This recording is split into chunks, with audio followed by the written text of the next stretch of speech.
स्वागत है सारण गुरु digital platform पर, जहां मैं ओम प्रकाश गिरी आपको बायोलॉजी के फर्स्ट चैप्टर पुष्पी पादपों में लैंगिक प्रजनन के परागण की प्रक्रिया के बारे में एक्सप्लोर कर रहा था। प्रीवियस वीडियो में हमने परागण को समझा था, व्हाट्स द पॉलिनेशन। तो परागण की जब हम बात करते हैं तो परागण वह प्रक्रिया है जिसमें कि परागकण परागकोश से निकलकर पुष्प के वर्तिकाग्र पर पहुँचते हैं, वो परागण था। परागण में हमने बात की कि परागण दो प्रकार के हैं, स्वपरागण और परपरागण। तो सेल्फ पॉलिनेशन स्वपरागण निश्चित रूप से इकोनॉमिकल रहा, पौधे के लिए हर दृष्टिकोण से वो कंफर्टेबल है, सुविधाजनक है स्वपरागण। लेकिन उसमें हमने एक बात जो पाई कि वहां पर एक सबसे बड़ी समस्या क्या थी, याद करिए। हाँ, इनब्रीडिंग डिप्रेशन जो टर्म हमारे लिए आया था, जो समस्या हमने देखी कि वहां पर इनब्रीडिंग डिप्रेशन हो रहा था, यानी कि अंतः प्रजनन डिप्रेशन। डिप्रेशन से फैमिलियर हो। तो जब अंतः प्रजनन हो रहा है तो अंतः प्रजनन की स्थिति में हमने ये देखा कि उसकी वैरायटी, उसकी क्वालिटी, उस जाति विशेष के पौधों की दिन ब दिन पीढ़ी दर पीढ़ी खराब होती जा रही है। उस स्थिति के लिए प्रकृति ने क्रॉस पॉलिनेशन पर परागण की प्रक्रिया को प्राथमिकता दी। पर परागण की प्रक्रिया। अब ये परपरागण की जो प्रक्रिया है खुद तो होगी नहीं। अब जैसे सेल्फ पॉलिनेशन में हमने बात किया था और देखा था कि पॉलन यहाँ से निकल रहा है और इसी फ्लावर पे आ जा रहा है या इस पड़ोस वाले से आ जा रहा है। जो हम लोग दो टर्म यूज किए थे सेल्फ पॉलिनेशन में, ऑटोगैमी और जिटोनोगैमी का टर्म जो था, तो इन दोनों केसेस में क्या था कि उसी पौधे के पुष्प आपस में परागण कर लिए तो जिटोनोगैमी हो गया, और एक ही पुष्प पर कंडीशन फर्स्ट, अगर ये कंडीशन है तो ये ऑटोगैमी थी।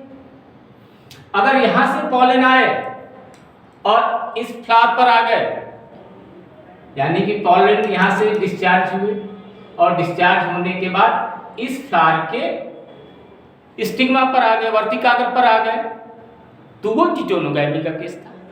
इन दोनों कंडीशन में इनब्रीडिंग डिप्रेशन के चांसेस हैं। ओवरऑल उसकी क्वालिटी डिग्रेड होनी है, खराब होनी है, कमजोर होती जानी है। तो इसके अगेंस्ट में क्रॉस पॉलिनेशन की बात हुई, और क्रॉस पॉलिनेशन को प्रकृति भी, अभी आगे इसको चल के हम एक्सप्लोर करेंगे कि कैसे नेचर भी फेवर कर रहा है। तो क्रॉस पॉलिनेशन हो रहा, तो क्रॉस पॉलिनेशन में यहाँ से इधर जा रहा दूसरे फ्लावर, दूसरे प्लांट पर। कंडीशन एक बात हमेशा हमको याद रखनी है कि पॉलिनेशन की प्रोसेस तभी कंप्लीट मानी जाएगी कब, जबकि पॉलन ट्रांसफर होके सेम स्पीसीज पर जाएंगे। एक पॉलन सैक से रिलीज हुए पॉलन ग्रेन्स परागकण और किसी दूसरे फ्लावर पे गए, उसके स्टाइल पर, स्टिग्मा पर, वर्तिकाग्र पर गिरे, तो किसी एक वैरायटी से दूसरी वैरायटी पर नहीं होना है, सेम स्पीसीज। स्पीसीज याद रखना, जाति, एक ही जाति के पौधे पर यह प्रक्रिया होनी है। दूसरे जाति पर गिरा तो वो परागण नहीं होगा। ठीक, अब आते हैं। तो जब क्रॉस पॉलिनेशन के लिए एजेंट की जरूरत है, परागण करना। अब ये पॉलिनेटिंग एजेंट्स जो है दो तरह के हैं, उनकी प्रकृति को हमने के हिसाब से दो कैटेगरी में बांटा गया है। एबायोटिक एजेंट्स नॉन लिविंग, और दूसरे हैं बायोटिक एजेंट्स लिविंग एजेंट्स। अजैविक करता है और ये जैविक करता है। जहां पर कि अब इन दोनों में हम डिफरेंस कर सकते हैं। अगर हम किसी एक फ्लावर को देखें तो उस फ्लावर को देख के हम बता सकते हैं कि वह एबायोटिक एजेंट के थ्रू पॉलिनेट होगा या कि बायोटिक एजेंट के द्वारा पॉलिनेट होगा। इसके लिए हमको फ्लावर को स्टडी करना होगा और फ्लावर की स्टडी करके हम ऑब्जर्व करके ये बता सकते हैं, एक गेस कर सकते हैं, कंक्रीट गेस कर सकते हैं। अच्छा एक बात बताओ, तुमको आइडिया है कि अगर तुम अपना काम खुद कर ले रहे हो, हम अपना काम खुद कर ले रहे हैं, तो उसके लिए क्या किसी को कुछ पेमेंट करना होगा? शायद नहीं। लेकिन अगर हम कोई अपना काम किसी दूसरे से कराते हैं तो उस परिस्थिति में क्या होगी? कुछ तो उसको उसका रिवॉर्ड देना होगा, कुछ पे ऑफ करना होगा, चाहे किसी भी पॉइंट आप व्यू से कहो, किसी भी एंगल से उसको कुछ पे ऑफ करना होगा। तो इस कंडीशन में नेचर को इन दोनों कंडीशन में पे ऑफ करने की स्थिति होती है। एबायोटिक एजेंट्स तो नॉन लिविंग है, even then they get something, वो क्या लेंगे बात करेंगे। बायोटिक तो लिविंग है तो उनकी बात ही कुछ अलग है, वो तो लेंगे ही लेंगे। तो यहां पर क्या होगा, जब एबायोटिक एजेंट्स होंगे तो एबायोटिक एजेंट्स में सबसे बड़ा जो पे ऑफ होगा that should be the wastage of pollen. Pollen का बहुत ज्यादा नुकसान होगा और कुछ इनको नहीं चाहिए। इस कंडीशन के लिए यहां एबायोटिक एजेंट्स जहां पर हैं वहां पर जो पॉलन ग्रेन का प्रोडक्शन है वो मल्टीपल टाइम्स होगा। इन जनरल जहां भी सेक्सुअल रिप्रोडक्शन की बात आती है तुमको आइडिया है कि इन रेफरेंस ऑफ फीमेल जो गैमेट्स हैं उनकी तुलना में मेल गैमेट्स की संख्या मल्टीपल टाइम्स है।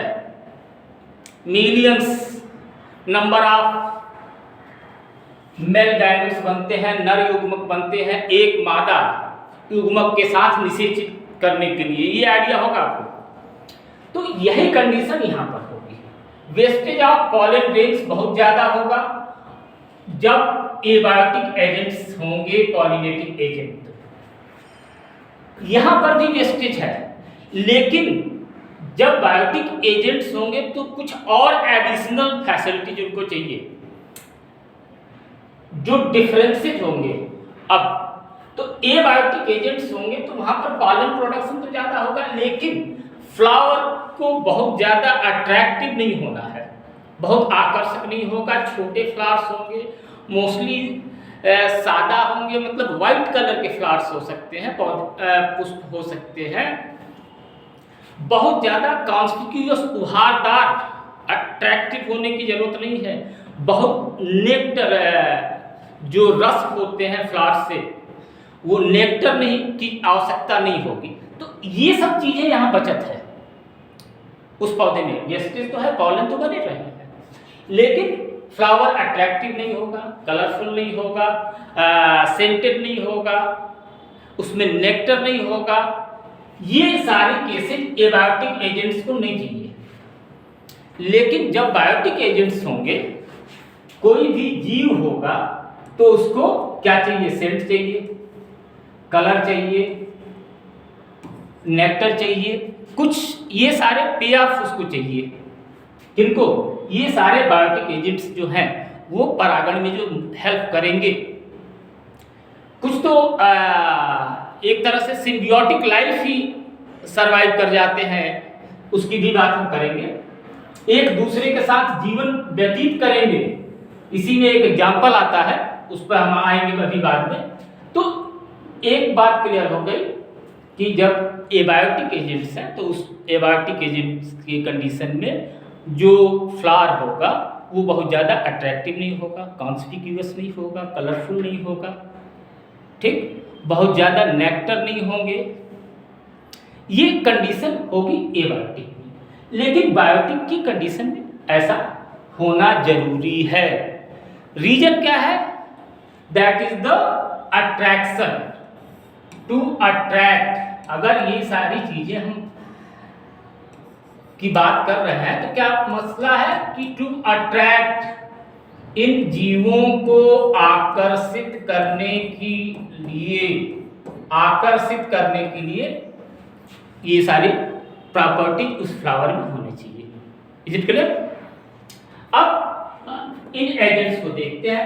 एक दूसरी बात और कि मोस्टली जो एबायोटिक एजेंट से परागण की प्रक्रिया करानी है या हो रही है, तो इसमें बहुत कम ही हाइड्रोफिली में, तो नोट कर लो, करीब 30-40 स्पीसीज ही ऐसी हैं जिनमें कि मुख्य रूप से हाइड्रोफिली, जल से परागण होता है। और एनिमोफिली में भी बहुत कम स्पीसीज है। ज्यादा पर परागण की प्रक्रिया बायोटिक एजेंट्स के द्वारा, जैविक कर्ताओं के द्वारा ही कराई जाती है, इससे बहुत कम है। तो जैसा कि नाम से क्लियर हो रहा है, वायुकर्ता, वहां पर जहां पर की हवा, वायु परागण का काम कर रही है, तो वो कंडीशन एनिमोफिलियस या वायुकर्ता है। हमने बात किया था, फिर मैं उसको रिपीट कर रहा हूं। एक बहुत कॉमन एग्जांपल हमारे यहाँ मक्के का है। मक्के में जो नर पुष्प होते हैं, मेल फ्लावर्स होते हैं, वो टॉप पर होते हैं, टेसल्स होते हैं, और साइड में फीमेल फ्लावर्स लगती हैं। तो यहां से पॉलन गिर के इस मेल फ्लावर्स, मेल पॉलन यहां से नीचे आते हैं और फीमेल स्टिग्मा पर फॉल ऑफ हो जाते हैं, वर्तिकाग्र पर। तो इस तरह के जो परागण है वो एनिमोफिलस है। बहुत सारे एक्वेटिक प्लांट, जलीय पौधों में भी, जैसे हाइड्रीला का एग्जाम्पल, हाइड्रीला मैं कह रहा हूँ, सॉरी बेटा, लोटस और वाटर हाइसिंथ, जलकुंभी, ये दोनों पानी में पाए जाने वाले पौधे हैं।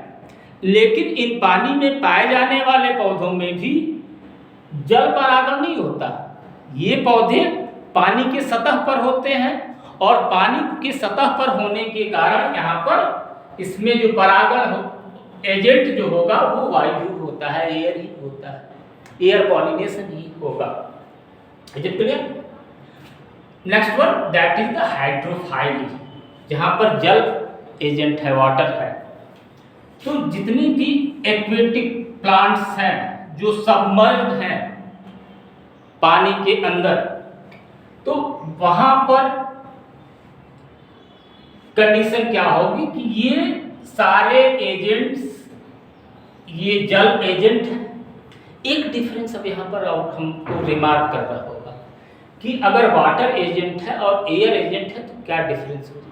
इस कंडीशन में पॉलन जो होंगे वो स्टिकी नहीं होंगे, उनमें हेयर ही होंगे, उन पे रोएदार संरचनाएं होंगी और उस रोएदार संरचना की वजह से वो आसानी से स्प्रेड हो सकते हैं हवा की वजह से। जबकि हाइड्रोफिली में पानी है तो यहाँ पर रोएदार संरचना नहीं होगी, उसके ऊपर प्रोटेक्टिव लेयर होगी, इस जिसकी वजह से वो पानी में पॉलन ज़्यादा दिनों तक, ज़्यादा लंबे समय तक सर्वाइव कर सके। एक इसी में एग्जाम्पल आता है, उदाहरण आता है किसका, एंटी हाइड्रोफाइली, वेलिस्नेरिया का एग्जाम्पल, जहां पर कि एजेंट तो वाटर ही है, लेकिन वो क्या करता है, वहां पर जब पॉलिनेशन होगा तो सरफेस ऑफ वाटर पर होता है, पानी के सतह पर होता है। कंडीशन क्या होगी, मेल पॉलन डिस्चार्ज हो जाएंगे और कॉमनली वेलिस्नेरिया सरफेस पे नहीं होता, but at the time of pollination इसका स्टिग्मा डेवलप होके इस सरफेस पर आ जाएगा और इस सतह पर आकर वो पॉलन को कैप्चर करता है, पॉलन को रिसीव करता है। That is the condition of epihydrophily या अधिजलकर्ता। ये कंडीशन हो गई एबायोटिक एजेंट्स की।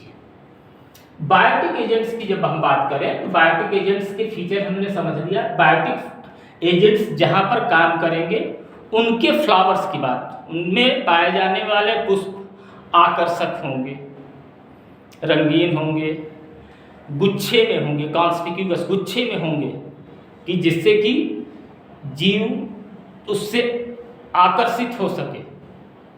उनमें सुगंध होगा और उसमें रस होगा, नेक्टर। वो बायोटिक एजेंट्स के लिए ये सारी चीजें क्या हैं, आकर्षण का केंद्र हैं। To attract the insects, to attract the birds, to attract the other animals, इन सबको आकर्षित करने की व्यवस्था बना रखा है पुष्प ने। अब इन एजेंट्स में सबसे पॉपुलर जो एजेंट हैं वो है कीट। कीट पतंगे सबसे ज्यादा एजेंट्स का काम करते हैं। एक कहानी मुझको याद पड़ रही है इस इंटिमोफाइली की, इसमें कीट जो परागण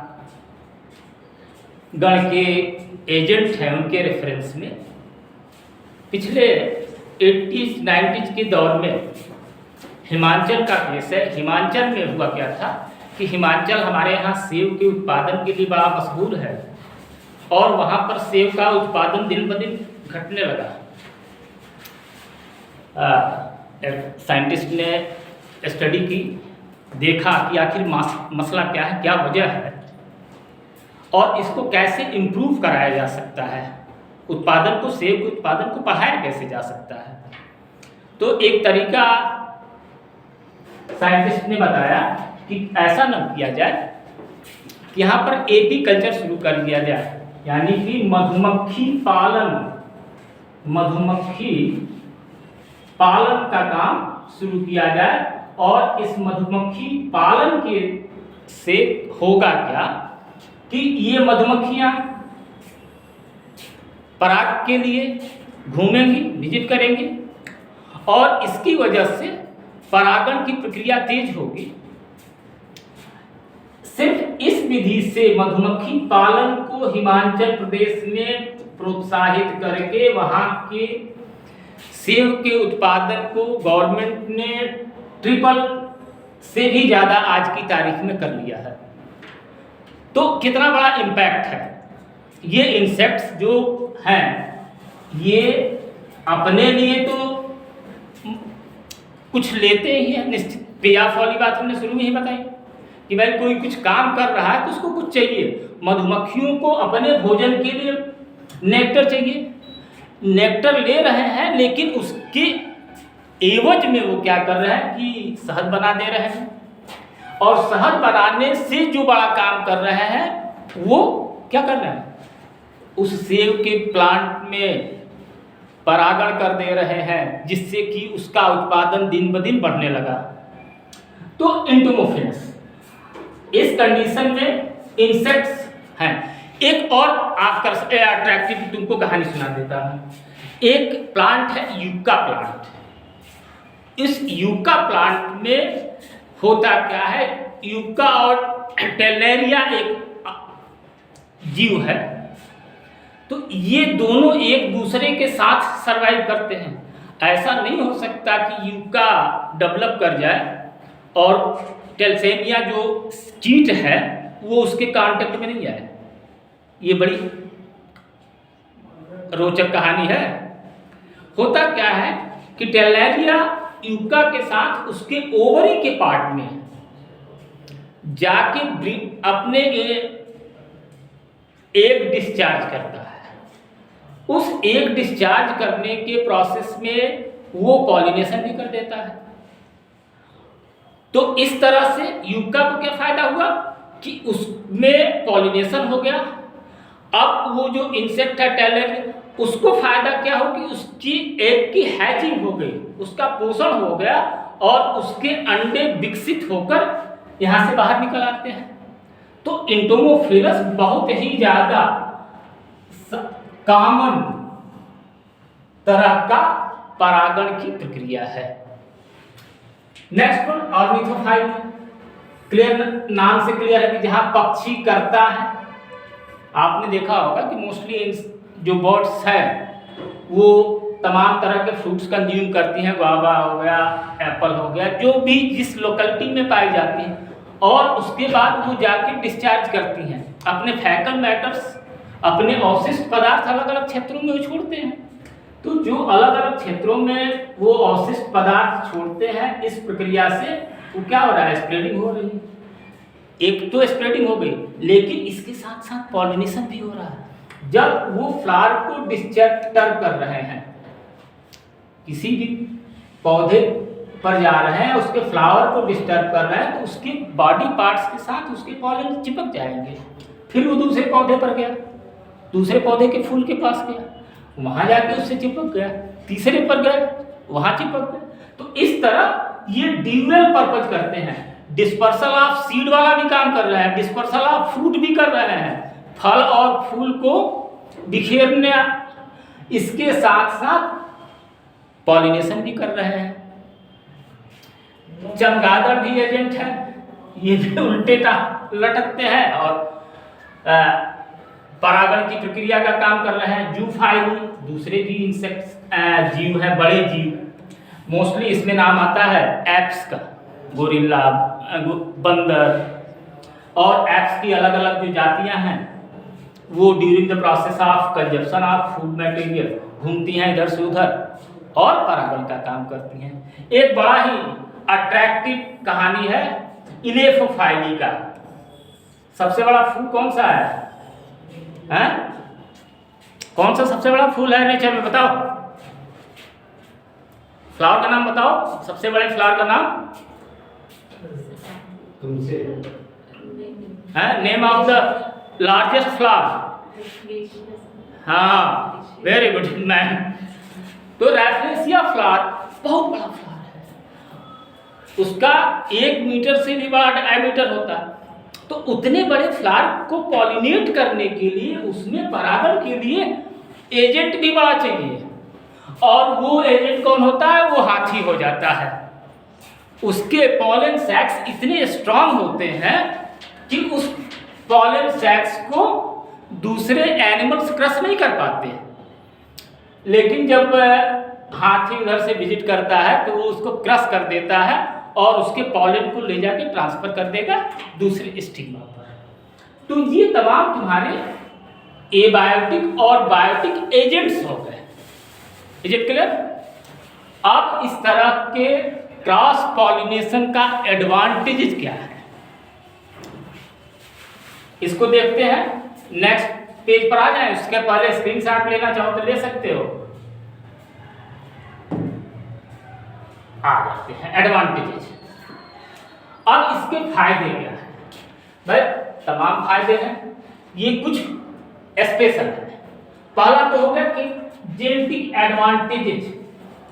हम जो कुछ जेनेटिक एडवांटेजेस कराना चाहें तो एक प्लांट हमने लिया, एक प्लांट लिया, उसकी कुछ वैरायटीज हमको सेलेक्ट करना है नई, और उसको हमें डालना है बीज। तो इनका हम आर्टिफिशियल हाइब्रिडाइजेशन में यूज कर लेंगे। ये आनुवंशिक लाभ होता है। कुछ हमें जो भी जेनेटिक वैरायटीज उसमें डेवलप करानी है, जिसको सरवाइव कराना है, वो यहाँ पर मिलेगा। इसी तरह इसी प्रोसेस को कौन सुपीरियर वैरायटीज हमको चाहिए, अच्छी अच्छी वैरायटी चाहिए, नई नई क्वालिटीज हमको एक फ्रूट में आना है, जिसको कि बायोफोर्टिफिकेशन की प्रोसेस कहते हैं।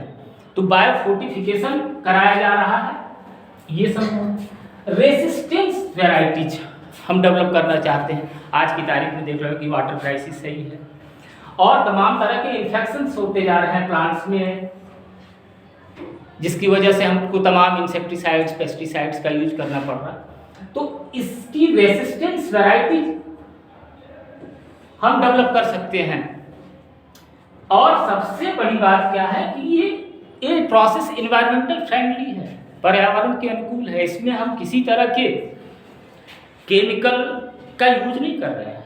हम जो हमारे नेचर में एजेंट्स हैं जो अभिकर्ता हैं, एजेंट्स जो हैं, उन्हीं का प्रयोग करके हम इस प्रक्रिया को करा रहे हैं। अब फिर बात क्लियर होनी चाहिए कि एडवांटेजेस इसके बहुत ज़्यादा हैं इन कंपेरिजन। अगर हम तुलना करें सेल्फ पॉलिनेशन से, तो सेल्फ पॉलिनेशन की तुलना में क्रॉस पॉलिनेशन बेनिफिशियल है, फायदेमंद है। हमने कहा था ना शुरू में कि नेचर भी फेवर करता है, प्रकृति भी समर्थन करती है किसकी, जो सही रास्ते में है, जिससे कि प्रकृति को फायदा हो। तो अब ये जो आउटब्रीडिंग डिवाइसेज इसके लिए नेचर ने कुछ डेवलप कर दिए, जो कि वही प्रजनन को सपोर्ट करती हैं। हमने लिखा भी एक लाइन कि nature favours to outbreeding. Nature inbreeding को फेवर नहीं करता, नेचर किसको फेवर कर रहा है, आउटब्रीडिंग को फेवर कर रहा है। कैसे फेवर कर रहा है, ये 5 पॉइंट्स तुम्हारे सामने हैं। देखो, हमने टाइम कंजप्शन कम से कम हो इसलिए पॉइंट्स हमने तुम्हारे पहले लिख दिए थे। तो सबसे पहली प्रॉपर्टी क्या आती है, यूनिसेक्सुअलिटी, एक लिंगिता, जहां पर मेल और फीमेल, नर एवं मादा दोनों जननांग अलग अलग हैं। ठीक, तो उस कंडीशन में क्रॉस पॉलिनेशन होना बट नेचुरल है।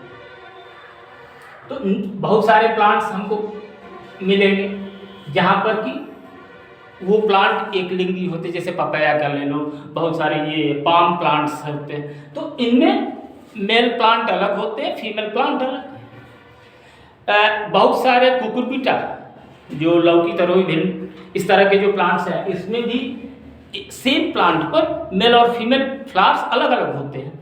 तो ये कंडीशन किसको फेवर करती, क्रॉस पॉलिनेशन को फेवर करती। दूसरी कंडीशन है सेल्फ इनकम्पेटिबिलिटी, स्व अयोग्यता। बहुत सारे कंडीशन में क्या होता है कि जब एक ही फ्लावर हो, इसको देखो, एक ही फ्लावर के पॉलन निकल के और उसी फ्लावर पे आ रहे हैं, तो उस कंडीशन में पॉलन पिस्टिल इंटरेक्शन जो होगा वो नहीं होगा। इस कंडीशन को क्या कहते हैं, स्व अयोग्यता, सेल्फ इनकम्पेटिबिलिटी। तो इस वजह से भी क्रॉस पॉलिनेशन वहां होना मजबूरी है। थर्ड कंडीशन है हर्कोगैमी। यहां क्या है, हर्को दैट इज द बैरियर, विषम गैमी, इनमें ब्रैकेट फॉर्मेशन हो जाएगा, बैरियर हो जाएगा। जो मेल और फीमेल पार्ट्स हैं एक ही फ्लावर के, उन दोनों के बीच में कोई ब्रैकेट हो जाएगा, कोई इस तरह का स्ट्रक्चर डेवलप होगा जिससे कि सेल्फ पॉलिनेशन नहीं हो सकता। सपोज दैट ये हमारा इंडेक्स फिंगर जो बाहर निकला है, ये पॉलन सैक, पिस्टिल, पॉलन है, सॉरी पिस्टिल नहीं, और ये पिस्टिल है मिडिल फिंगर। तो इनके बीच में कोई ना कोई एक पर्दा बन जाएगा, दैट इज द हर्कोगैमी, बैरियर का उपस्थित हो जाना। तो इसकी वजह से सेल्फ पॉलिनेशन नहीं होगा और वहां पर क्रॉस पॉलिनेशन करना मजबूरी होती है। नेक्स्ट कंडीशन हमको कौन सी मिल रही, हेट्रोस्टाइली। देखो HETERO है, हमने L लिखा था। तो हेट्रोस्टाइली वो कंडीशन होती है जहां पर कि पिस्टिल और पॉलन सैक के बीच में बहुत ज़्यादा दूरी होती है। सपोज दैट पॉलन यहाँ पर है, पॉलन इस साइड पर है और पिस्टिल पता चला यहाँ है, पॉलन यहाँ है, पिस्टिल इसके नीचे बहुत ज़्यादा है। तो इनकी दूरी एक दूसरे से इतना ज़्यादा होगी जिसकी वजह से सेल्फ पॉलिनेशन नहीं होगा। ठीक है, ये हेट्रोस्टाइली है। ये लास्ट कंडीशन जो है डाइकोगैमी। डाइकोगैमी क्या है, विषम परिपक्वता। मेल और फीमेल पार्ट्स जो है वो अलग अलग टाइम पर मैच्योर होते हैं। फ्लावर एक ही है, एक ही फ्लावर पे मेल पार्ट्स पता चला कि 10 दिन पहले मैच्योर हो गए, तो यहाँ से तो पॉलन डिस्चार्ज हो जाएंगे ना। फीमेल पार्ट अभी मैच्योर नहीं हुआ है, तो जब इसके पॉलन निकले तो इस पर आएंगे तो सेल्फ पॉलिनेशन तो नहीं होगा ना, ये तो तैयार नहीं है। तो अब इस स्थिति में इसके पॉलन किसी दूसरे फ्लावर पे जाएंगे। तो that is the condition of the dichogamy. अब ये दो सिचुएशन होता है, प्रोटो एंट्री और प्रोटोगाइनी। प्रोटो एंट्री कंडीशन क्या होगी कि जब एंड्रोसियम यानी कि मेल पार्ट्स पहले मैच्योर हो गए, that is the proto entry. Next one है प्रोटोगाइनी, जहां पर कि गाइनोसियम फीमेल रिप्रोडक्टिव पार्ट्स पहले मैच्योर हो गए। तो ये दो कंडीशन अलग अलग होंगी, और ये सारी कंडीशन किसको फेवर कर रही है, that favours to the outbreeding process to prevent the inbreeding depression. देख लेते हैं कि क्या है वही प्रजनन यंत्र या साधन, कुछ भी कहिए, आउटब्रीडिंग डिवाइसेस। कोई अलग से यंत्र मंत्र नहीं है, ध्यान रखना। ये डिवाइसेस इस तरह के तौर तरीके प्रकृति ने खुद बनाए हैं, और ये मुख्य रूप से 5 हैं। एक लिंगिता, यूनिसेक्सुअलिटी, स्वआयोगिता, self incompatibility. Third, hypogamy, that is the presence of the barrier, विषम युग्मता, ये कंडीशन है। फोर्थ है विषम स्थिति, उनकी लोकेशन डिफर हो जाएगी, तो that is the हेटेरोस्टाइली। And fifth one dichogamy, that is the विषम परिपक्वता। और इसमें दो सिचुएशंस आती हैं, प्रोटो एंट्री और प्रोटोगाइनी की।